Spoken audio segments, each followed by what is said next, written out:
Une puce minuscule insérée dans un médicament, une révolution pour la médecine. De l'électronique dans un médicament. Le premier cachet connecté est sur le marché américain. Comment fonctionne-t-il? À quoi va-t-il servir exactement? Le docteur Katz est cardiologue.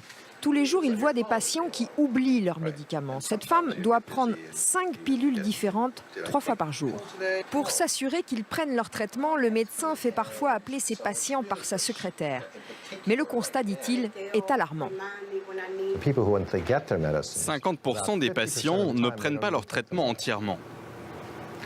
Cela entraîne des hospitalisations inutiles. Cela coûte au système de santé des milliards de dollars.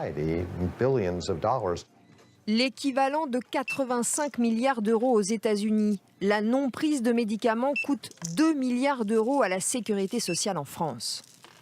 Le médicament connecté est présenté comme la solution pour un suivi en temps réel du traitement. Le principe du médicament connecté est assez simple. Vous devez d'abord installer ce patch sur votre ventre, pas très loin de votre estomac. Il contient un capteur. Ensuite, quand vous allez avaler votre médicament, qui lui contient la puce électronique,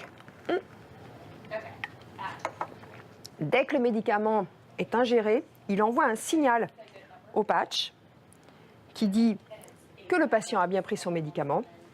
Et ce signal est envoyé à l'ordinateur qui vous surveille.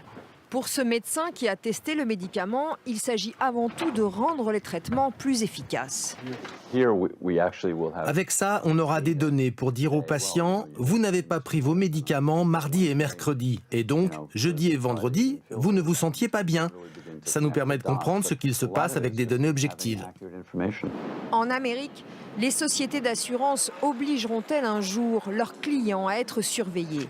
Pour cet expert, elles passeront par des incitations financières pour les bons élèves. Les assureurs vont encourager les patients sur la base du volontariat, en leur offrant des réductions de cotisations. Mais ils ne pourront pas rendre cela obligatoire. Le médicament connecté sera pour l'instant réservé à des malades psychiatriques volontaires. Aucune étude n'existe sur les économies qu'il pourrait permettre au système de santé.